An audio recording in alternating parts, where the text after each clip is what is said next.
Joining us today on Sports Today for an exclusive interview is none other than Zimbabwe's head coach, Dave Houghton. Dave, thank you so much for joining us for this particular interview. Thanks, Shane. Yes, pleasure. Right. So let me just start off with one thing. Obviously, since you've taken over the side, there's been quite an upturn in form. So obviously, you had that back-to-back series wins over Bangladesh as well. So what exactly are the changes that you made in terms of the preparation and approach of the lads? Well, I think when I took over the side, obviously they'd had some recent quite heavy defeats, and there was quite a lot of misery running around the place. So it wasn't too hard to sort of turn the attitude around a little bit and bring a bit of fun and enjoyment into the game and into the change room, and that's what I tried to do. I just try to say to the guys, you're playing your cricket full of fear. You're worried about when you get out, what shot you play, who's going to shout at you, whether you're going to get a contract, whether you're going to get picked. And I try to take that away and say, listen, from now on, we're going to play without those worries and concerns. You won't be reprimanded, or there won't be repercussions if you make a mistake. People make mistakes. You need to learn from your mistakes and grow, and I want to see the guys play with a smile on their faces. So that was the biggest conversations we had. And then I think the other thing that I've tried to turn around is the way we practice. We've been a country that likes to practice 5, 6, 7 hours a day, every day of the week. And of course, all you do is you end up practicing monotonous stuff that's of no value in the game, and you end up getting tired and you haven't got any energy. So our fielding displays were poor and so on. So I've changed that around quite a bit. We have short, sharp practices with a lot of quality. I give guys more rest than they've been used to for long periods of time. And now we've got the energy and the enthusiasm and the smile back on everybody's face. So obviously, you did mention that a lot of the focus for the build-up has been more on kind of freeing off those shackles and working on more of the mental side of things. So what exactly is the feeling in the camp now? Because amazing as it may seem, you implemented that, and in the short term, it's already bearing some fruit. So naturally, I think there would be a lot more buy-in and enthusiasm from the players now too. Well, it's always important when you are a coach, when you introduce something new or you try something new, it's important that you get some success with it so players can actually see that it actually works. So it's been quite fortunate for me that straight away there's been an impact. And then the players, of course, have bought into it nicely, because it's quite hard to get a young batsman, for example, who's used to hitting 1,000 balls a day, for me to say to him, no, you're not batting today before the game because you don't need to. You must trust what you have already. Why do you need to hit 1,000 balls today? It's more out of superstition than out of practice. So it's been good to get those early results.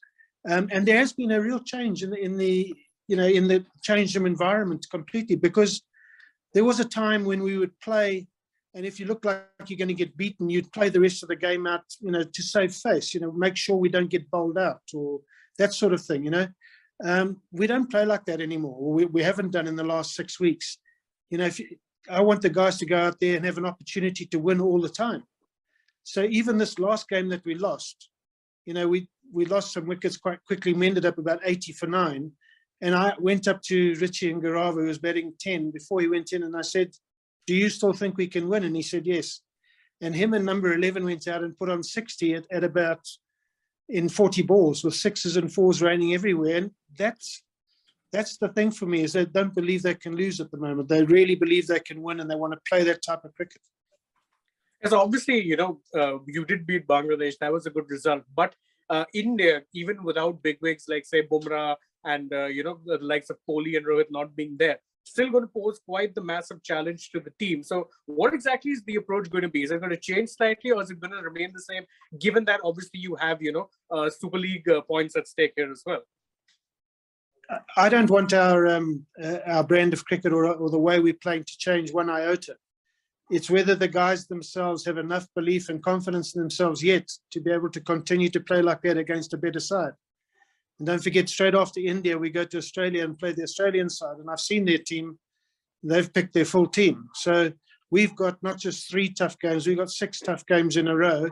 That will be a real test to the players. Are you able to maintain this type of cricket where you can go out and express yourself against people? And, we can play this type of fearless cricket, or you're going to go into a little shell because the name of the opposition is something bigger than you're used to dealing with. we've got to try and get rid of that concern about the opposition. Again, is something that I work on every day. We talk about ourselves a lot more than we talk about the opposition. Right. So obviously, you did talk about, the squad improving and working on a number of things. In the short term, what do you think there are things that, Zimbabwe can improve on if, you want to actually become consistently competitive in both the near and far future? Well, I think the first thing that we need to improve on is our starts to both innings. So from the batting front, we're not getting enough runs from number 1 to 4.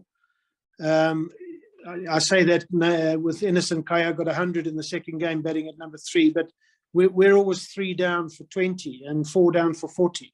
And then we're starting to play. So we're not playing well up front with our batting. That has to change. And the same applies to our bowling. Against Bangladesh, we would start and we'd bowl 10, 12 overs.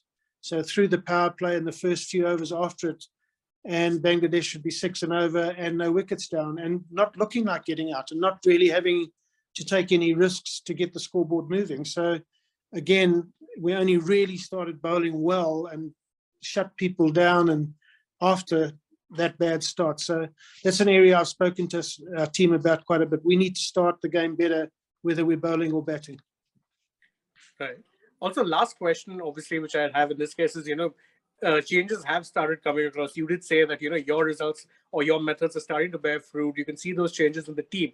So obviously, in that sense, you'd say that, the T20 World Cup, which is set to come, is coming a little early. Nevertheless, keeping all of this in mind, what do you think would be a realistic goal in terms of, for you at least, to say that, okay, this team is making genuine progress, considering you guys would have to play qualifiers to even make it to the tournament and then, see where you can go from there afterwards? That's exactly it. I think that would be a realistic goal for us.